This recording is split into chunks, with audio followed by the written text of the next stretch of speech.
네, 계속해서 증시 인사이트 이어가겠습니다. 오늘은 임희연 신한투자증권 연구원 모시고 증권 보험주에 대해서 살펴보겠습니다. 어서 오십시오.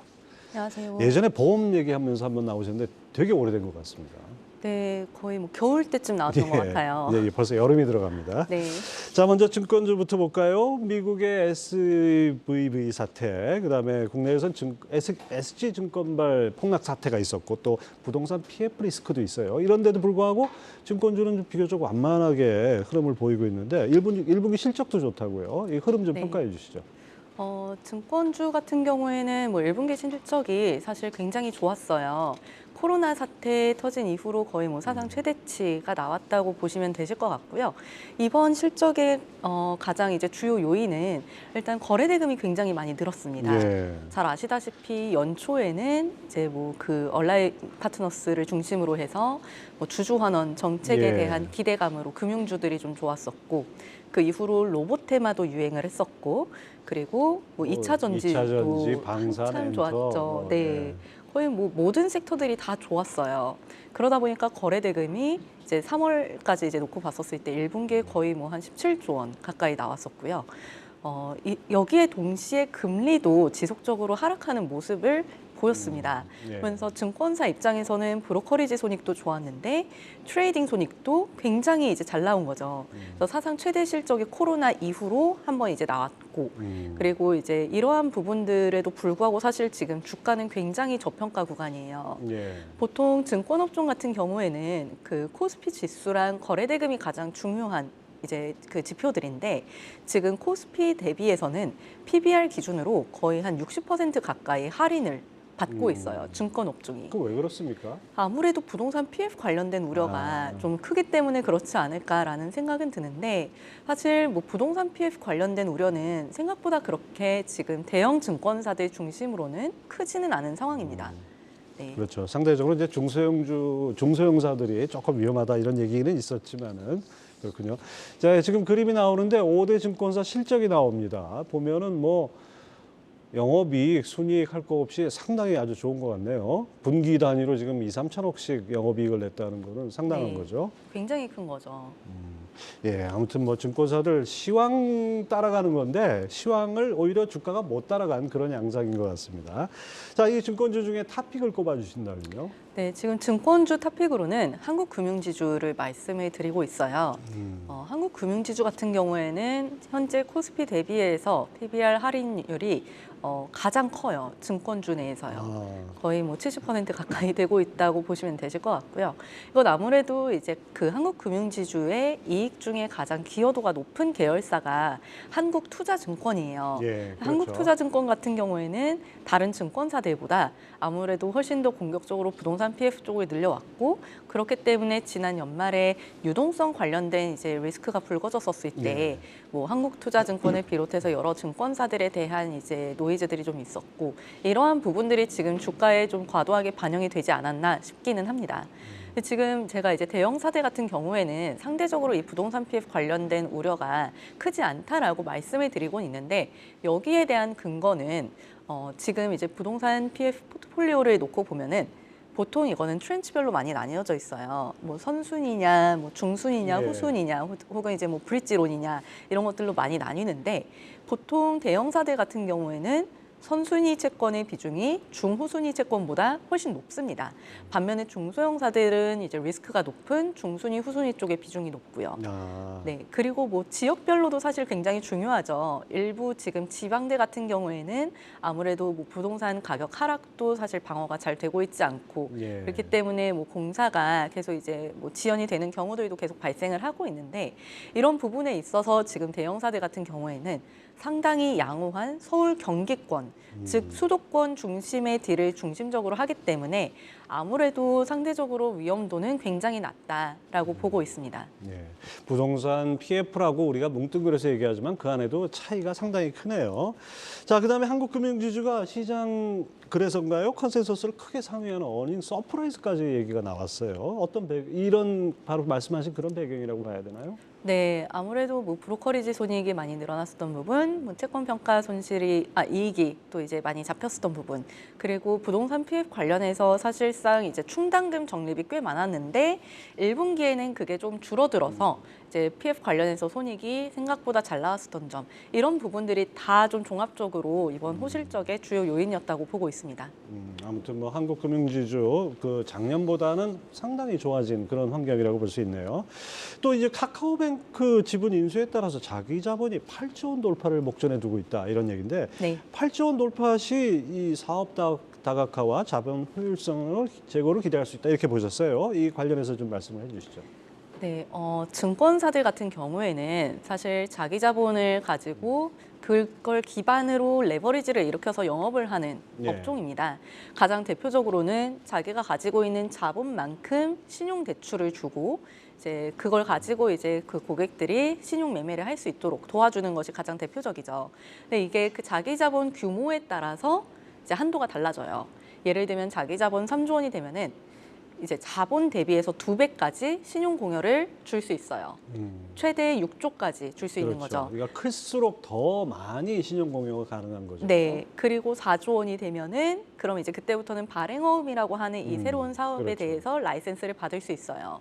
이 라이센스는 지금 한국투자증권, 뭐 NH투자증권, KB증권 등등 해서 여러 증권사들이 이미 라이센스를 받아서 영업을 하고 있는 상태이고요.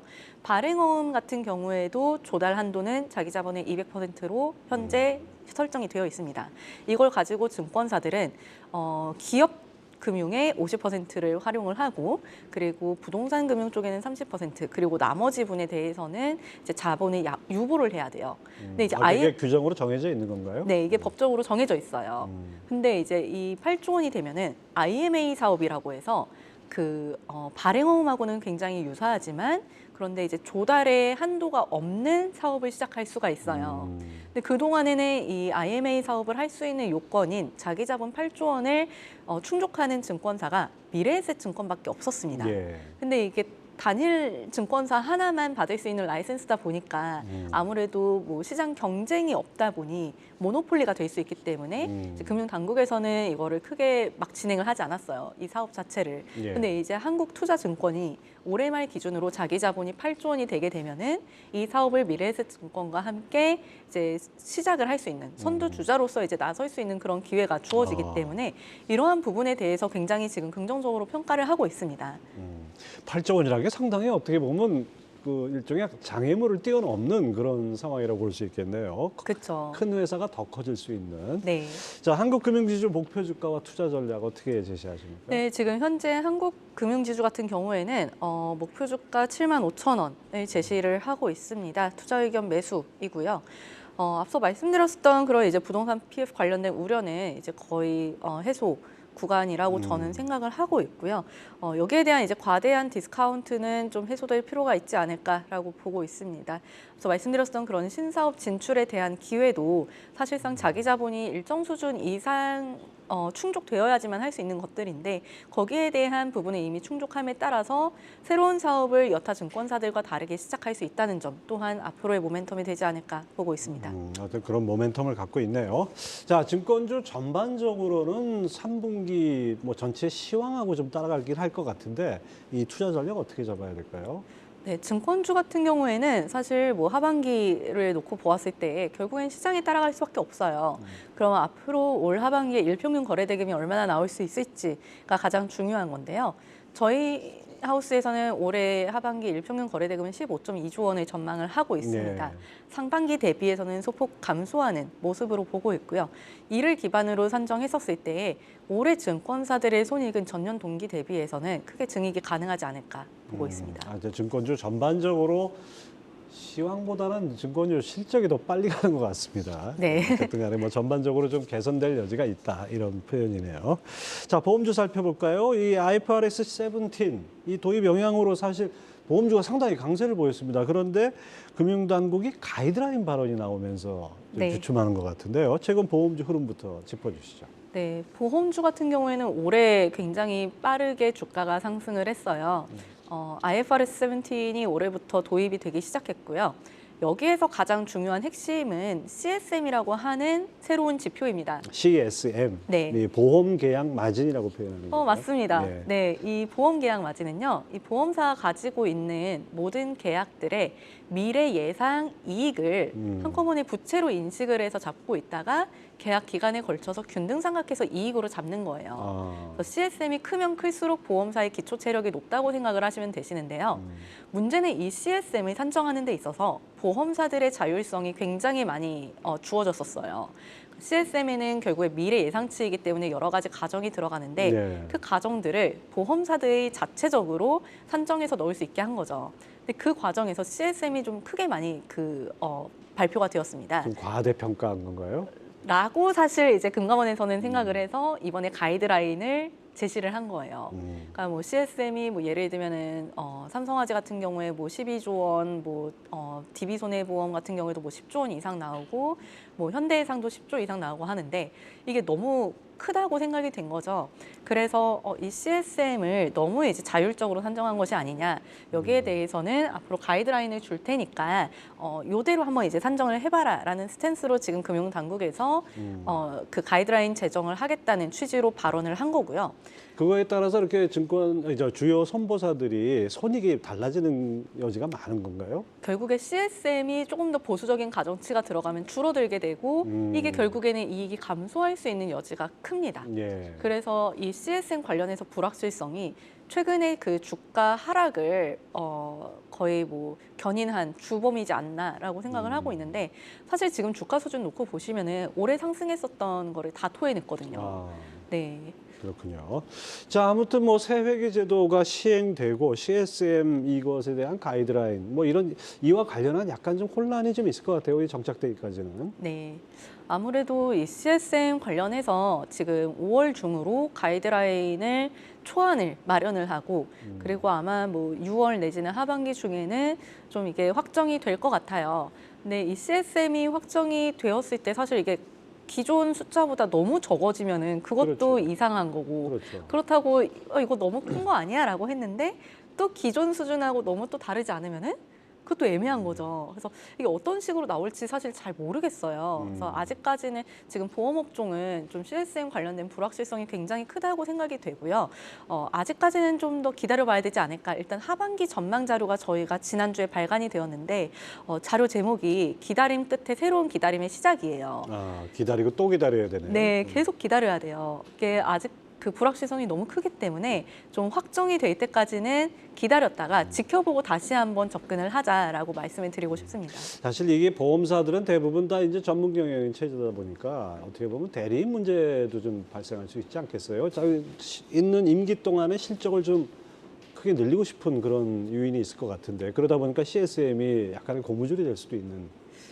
근데 이게 그렇게 되면 사실 문제가 되는 게 이제 그렇게 크게 부풀려 두면은 예실차라는 항목이 있어요. 네. 우리가 예상했었던 보험료하고 실제 지급된 보험금하고 어느 정도 차이가 나는지를 그걸 또 손익에 반영을 하고 그리고 CSM을 매 분기마다 조정을 해야 돼요. 그래서 만약에 이제 그런 욕심으로 인해서 CSM을 과대 계상을 했다면은 이게 결국에는 실적으로 증명이 될 수밖에 없는 예. 한계가 있기 때문에 그렇게까지 무리하게 하지는 않지 않았을까 생각이 그런 듭니다. 장치도 있네요. 네. 예. 자, 그럼에도 불구하고 일단 기다리고 또 기다려야 되는데 그 연구원님은 삼성화재와 메리츠 금융지주를 손보주 탑픽으로 꼽으셨어요. 이건 네. 어떤 이유였습니까? 결국에는 이제 앞서 말씀드렸었던 내용들을 종합해 보면은 이 CSM이 가장 이제 적합하게 산정이 된 보험사가 앞으로는 이익 변동성이 상대적으로 적다라는 예. 결론입니다. 그렇다면은 이 CSM이 가장 그 보수적으로 계산이 된 보험사가 어디냐를 보는 기준은 일단 첫 번째로는 앞서 말씀드렸던 그 예실차라고 하는 이 항목이 마이너스가 나오면 안 됩니다. 예상했었던 보험료보다 지급되는 보험금이 더 크면은 그러면 이거는 마이너스 항목으로 잡히게 되는 거고 예. 그게 즉 이제 CSM이 과대 계상이 되었다는 증거인데 지금 삼성화재랑 메리츠 금융지주 같은 경우에는 뭐 메리츠 금융지주는 자회사 메리츠 화재죠. 예. 그 여타 보험사들 대비해서 이 예실차가 굉장히 큰 상황이에요. 그래서 이제 상대적으로는 보수적으로 지금 가정치를 적용하지 않았을까라는 생각이 들고요.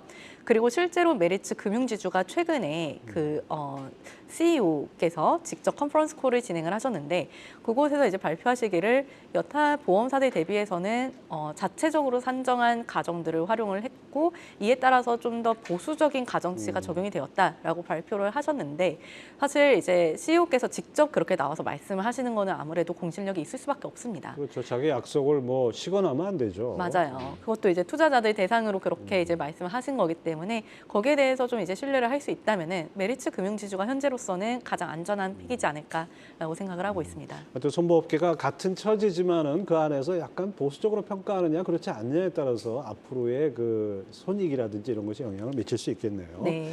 자, 손보주 3분기 투자 전략은 어떻게 가져가야 될까요?